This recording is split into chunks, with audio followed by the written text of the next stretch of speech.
लोकतंत्र का आज महापर्व है। उत्तर प्रदेश की 14 लोकसभा सीटों पर आज मतदान हो रहा है। अंबेडकर नगर में भी खासा तैयारियां की गई हैं और बाकायदे यहां पर मतदान शुरू हो गया है। इस समय हम मौजूद है अकबरपुर के मॉडल मतदान केंद्र बीएन इंटर कॉलेज पर, जहां पर आपको दिखाएंगे कि यहाँ पे किस तरीके की व्यवस्थाएं की गई है। जैसा कि आप देख रहे हैं, बाकायदे इसको मॉडल मतदान केंद्र बनाया गया है। यहाँ पर मतदाताओं को रिझाने के लिए, उनके बैठने के लिए व्यवस्था की गई है। बाकायदे अंदर धूप से बचने के लिए छांव की व्यवस्था की गई है, ताकि किसी भी मतदाता को किसी प्रकार की दिक्कत ना हो। हालांकि दिव्यांगों की बात करें तो उनके लिए व्हील चेयर की व्यवस्था की गई है और बाकायदे जो है अंदर पानी की व्यवस्था है, मीठे की व्यवस्था और बैठने की व्यवस्था। कुल मिलाकर ये कहा जाए कि इस बार जो है प्रशासन जो है पूरा पुख्ता तैयारी की है, ताकि मतदान प्रतिशत को बढ़ाया जा सके। क्योंकि सुबह का जो वक्त होता है करीब 12 बजे तक ही मतदान प्रतिशत ज्यादा बढ़ पाता है, लेकिन उसके बाद कहीं ना कहीं दोपहर के वक्त में जो है ये प्रतिशत जो है घट जाता है। हालांकि शाम के वक्त में जो है फिर दोबारा मतदान प्रतिशत बढ़ता है। कुल मिलाकर कहा जाए जिस तरीके से प्रशासनिक व्यवस्था है वो कहीं ना कहीं इस बार चुस्त और दुरुस्त दिखाई पड़ रही है। मतदाता जो है वो बूथ की तरफ, मतदान केंद्र की तरफ आने शुरू हो गए हैं और बाकायदे जो है अंदर जा रहे हैं और यहाँ पर बड़ी संख्या में पुलिस फोर्स की भी व्यवस्था की गई है, ताकि किसी भी तरीके की कोई गड़बड़ी ना होने पाए। कुल मिलाकर यह कहा जाए कि इस बार जो है प्रशासनिक व्यवस्थाएं जो है काफी चुस्त दुरुस्त हैं। अंबेडकर नगर से वेद प्रकाश पाठक, भारत समाचार।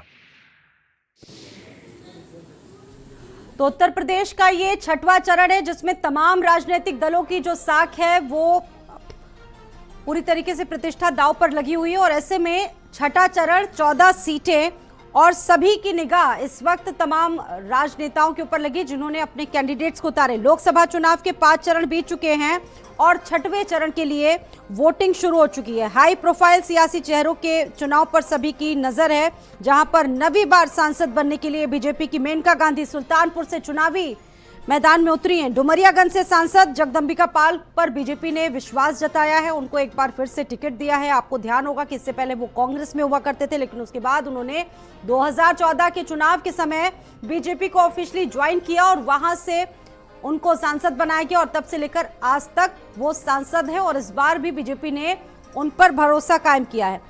और राजा भैया धनंजय सिंह के असर वाली सीटों पर भी आज ही वोटिंग होनी है और ऐसे में बड़ा सवाल यह है कि आखिरकार चक्रव्यूह का द्वार आखिरकार कौन सा दल भेद पाएगा। क्या विपक्ष की रणनीति सफल होगी या बीजेपी का जो 400 पार वाला टारगेट है वो आगे बढ़ता जाएगा। इसको लेकर तमाम दलों ने, आपने देखा होगा कि काफी रैलियां की, बहुत समय से तैयारियां कर रहे थे। क्या लग रहा है यहाँ पर कितना मार्जिन वगैरह रहेगा? अब देखो यार, ये अब कोई हम अंतर्यामी तो नहीं है कि हम कह दे इतना रहेगा, मगर मैं ये जानता हूँ कि 1.5 से 2 लाख की जीत हो जाएगी। नहीं, एनी डाउट समाजवादी पार्टी ये सीट जीतने जा रही है, इसके अलावा और कोई बात नहीं है। अच्छा, आजमगढ़ में किन मुद्दों को लेकर जो है वो आप लोगों के अपील किए, वोट मांगे, तो क्या ज़मीनी मुद्दे रहे? सब विकास के मुद्दे हैं, उसके अलावा कोई बात नहीं है। हमारी पार्टी और जो पार्टी का एजेंडा है, इवन इंडिया गठबंधन का जो एजेंडा है, वो सिर्फ ये है कि समाज के हर तबके को साथ में लेके विकास हो। लेकिन तरह तरह के जो आरोप लगाए जा रहे थे समाजवादी पार्टी के लोगों के ऊपर कि आजमगढ़ कभी तमंचा के नाम से जाना जाता था और अब वो शिक्षा और संगीत के नाम से जाना जाता है, तो भाजपा के कैंडिडेट कह रहे हैं। अब देखिए, वो कुछ भी कोई किसी को कुछ कहता रहे। वो हमारे भाई साहब मात्र 1.5 साल या कितने 15 महीने का उनका कार्यकाल था। जो कुछ भी यहाँ आज है वो सब समाजवादी पार्टी की देन है। आजमगढ़ की नब्ज क्या कह रही है सर? आजमगढ़ की नब्ज ये कह रही है कि बिना किसी शक सुबह के आजमगढ़ की दोनों सीटें समाजवादी पार्टी जीत रही है। यहाँ पे बहुत बड़ा समर्थन है राष्ट्रीय अध्यक्ष माननीय अखिलेश यादव के पक्ष में। उनके ऊपर जनता का अटूट विश्वास है। पिछली बार जो चूक हुई थी उसको इस बार पूरा कर लिया जाएगा 100%। हम लोग जीत चुके हैं। चलिए, शुक्रिया। शाह आलम उर्फ गुड्डू जमाली हमारे साथ थे। उन्होंने बहुत सारी बातें कही और कहा कि इस बार समाजवादी पार्टी की बड़ी जीत होने जा रही है। कैमरामैन अरविंद के साथ सीमा नकवी, भारत समाचार, आजमगढ़। तो आज उत्तर प्रदेश का छठवां चरण है जिसको लेकर वोटिंग चल रही है। 14 सीटें और ग्राउंड पर हमारे तमाम सहयोगी मौजूद हैं। शुरुआत करते बातचीत का सिलसिला, उनसे शुरू करते हैं। सीमाब मेरे साथ आजमगढ़ से जुड़े हुए हैं, संदीप खेर मेरे साथ सुल्तानपुर से मौजूद हैं और बस्ती से हमारे सहयोगी प्रिव्रत दीक्षित भी जुड़ चुके हैं। आप सभी का स्वागत है। शुरुआत में संदीप आप ही के साथ करूं क्योंकि आप सुल्तानपुर की धरती पर मौजूद हैं। वहां पर इस वक्त क्या चल रहा है? वोटिंग तो शुरू हो चुकी है, अभी का क्या नजारा है?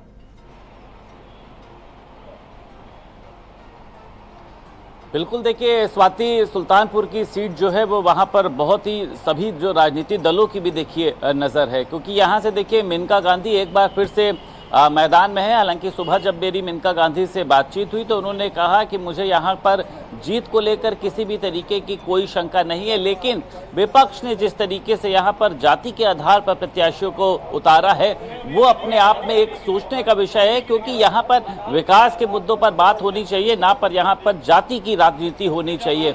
और इस समय देखिए हम एक बूथ पॉइंट पर ही मौजूद हैं, सुल्तानपुर में ये बनाया गया है और यहाँ पर तमाम जो वोटर्स हैं वो मतदान के लिए पहुंच रहे हैं। और देखिए यहाँ पर जो दो अन्य प्रत्याशियों की बात करी जाए, समाजवादी पार्टी से राम भुआल निषाद की बात करी जाए, बसपा से उदय राज वर्मा की बात करी जाए, दोनों ही दलित चेहरे में, जहां एक मल्ला जाति के हैं एक कुर्मी जाति के, दोनों का ही देखिए अपना यहाँ पर एक जनाधार है।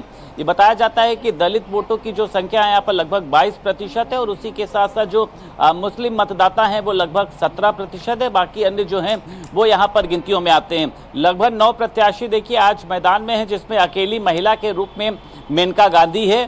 तो लड़ाई देखिए बराबर की है। पीछे की तस्वीरों में भी देखिए आप देख सकती हैं कि तमाम यहाँ पर जो वोटर्स हैं वो यहाँ पर पहुंचे हैं और सुबह से ही यहाँ पर जो मतदान है वो ठीक ठाक चल रहा है। आप देख सकती हैं कि बेहतर तरीके से यहाँ पर इस पूरे बूथ पॉइंट को डिजाइन किया गया है, शामियाना लगाया गया है। ये सभी की उम्मीद है उत्तर प्रदेश की ये 14 सीटें जहां पर वोटिंग चल रही है, वोटिंग परसेंटेज पिछले के मुकाबले बढ़े, ये बड़ी बात है। फिलहाल तस्वीरें अपने दर्शकों को दिखा रहे हैं हमारे सहयोगी प्रियव्रत भी मौजूद हैं बस्ती से। एक बार रुक कर लेते हैं प्रियव्रत का। प्रियव्रत, ये बताइए कि बस्ती में क्या वोटर्स का मिजाज है? सुबह 7 बज चुके हैं, वहां की क्या तस्वीरें हैं? लोग पहुंच रहे हैं वोट करने क्योंकि अभी तो मौसम ठंडा है। बिल्कुल स्वाति, यहाँ पर अगर बात की जाए तो यहाँ पर इस वक्त मेरी मौजूदगी जो है वो राजकीय कन्या इंटर कॉलेज में, और यहाँ पर आप देख सकते हैं जिस तरीके से यहाँ पर वोटर सुबह से ही अपनी बारी का इंतजार करते हुए नजर आ रहे हैं। ये वो मतदाता हैं जो अगले 5 साल बस्ती का भविष्य कैसा होगा वो चुनने के लिए यहाँ पर बेहद बेताब नजर आ रहे हैं। और साथ ही साथ यहाँ पर देखा जा रहा है कि जो सीधी टक्कर है वो इंडिया गठबंधन और बीजेपी के बीच देखने को मिल रही है। यहाँ पर बीजेपी की तरफ से हरीश द्विवेदी चुनावी मैदान में है और लगातार वो हैट्रिक लगाने को बेताब हैं और तीसरी बार चुनावी मैदान में हैं। और साथ ही साथ यहाँ से राम प्रसाद चौधरी जो हैं वो इंडिया गठबंधन के प्रत्याशी हैं। हालांकि पिछली बार जब समाजवादी पार्टी और बीएसपी का गठबंधन था तो उन्होंने बीएसपी से चुनावी ताल ठोकी थी, लेकिन इस बार वो समाजवादी पार्टी के प्रत्याशी हैं। तो वहीं यहाँ पर बीएसपी ने इस बार लवकुश पटेल को चुनावी मैदान में उतारा है। देखिए यहाँ पर आप देख सकते हैं किस तरीके से वोटर्स जो हैं वो अपनी बारी का इंतजार करते हुए नजर आ रहे हैं और सुबह से ही ये लोग लंबी लंबी कतारों में लगे हुए नजर आ रहे हैं। और यहाँ पर अगर बात की जाए तो जो सुविधाएं हैं वो पहुंचाने के लिए प्रशासन पूरी तरीके से अलर्ट नजर आ रहा है। चाहे दिव्यांग वोटर्स की बात करें तो यहाँ पर दिव्यांग वोटर्स के लिए व्हील चेयर की व्यवस्था की गई है, पीने के पानी की व्यवस्था की गई है। साथ ही साथ यहाँ पर कोई भी असुविधा ना हो उसको लेकर प्रशासन की पहली प्राथमिकता है कि मतदान प्रतिशत को बढ़ाया जाए, क्योंकि जिस तरीके से हमने पिछले चरणों में देखा, सामने रामप्रसाद चौधरी और लवकुश चौधरी बीएसपी से प्रत्याशी बनाए गए। प्रियव्रत, मैं आपके पास वापस लौटूंगी और मेरे साथ मेरे सहयोगी सीमाप भी जुड़े हुए हैं। सीमाप, मैं आपका रुख करूंगी। सीमाप, आप आजमगढ़ में हैं, आजमगढ़ का मिजाज क्या बता रहा है? फिलहाल बूथों को लेकर क्या व्यवस्था है आप देख पा रहे हैं? लोग पहुंच रहे हैं वोट करने के लिए?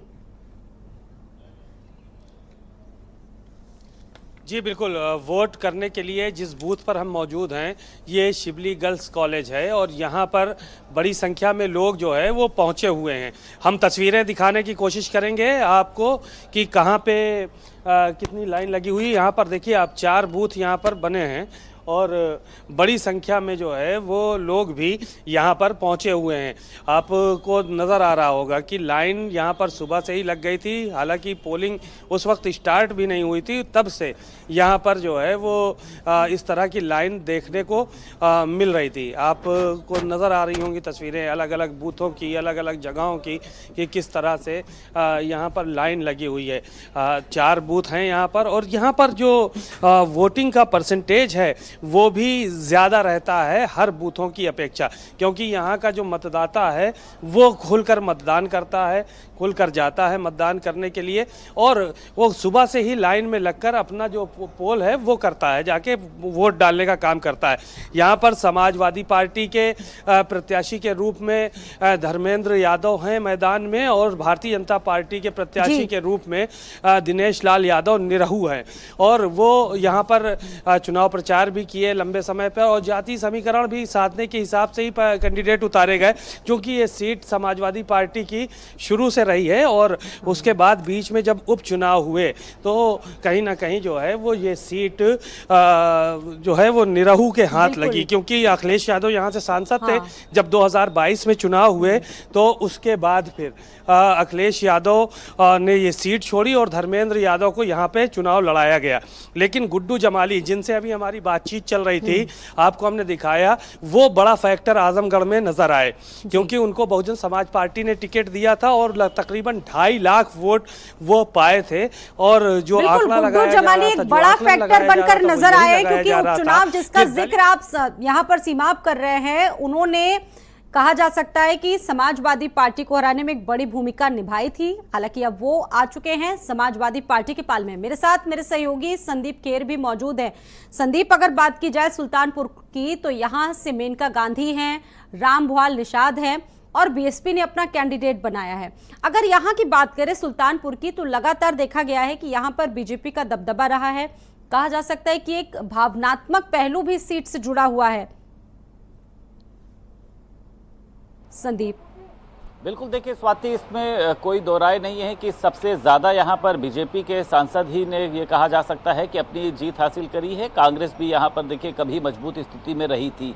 आज देखिए मेनका गांधी जो हैं वो यहाँ पर देखिए विकास को लेकर जिस तरीके से अग्रसर हैं, मुझे लगता है कि ये पहले सांसद देखिए यहाँ पर एक ऐसी हैं जिनको लोग सांसद या फिर ये कहकर नहीं संबोधित करते हैं, बल्कि माशरी या फिर माता जी के नाम से संबोधित करते हैं। बेहद ही उनका जो एक सिंपल सा सादा सा बिहेवियर है लोगों के मिलने का, और सभी के मोबाइल नंबर में उनका देखिए फ़ोन नंबर सेव है। लोगों से बातचीत जी वो एक एक मुद्दे पर करती हैं, पर्यावरण प्रेमी है, पशु प्रेमी है। ठीक है, अब देखिए जब आज सुबह मेरी मेनका गांधी से बात हुई तो उन्होंने कहा कि अपडेट करवा दें, क्योंकि देखिए 14 लोकसभा सीटें हैं जहां पर चुनाव चल रहा है, और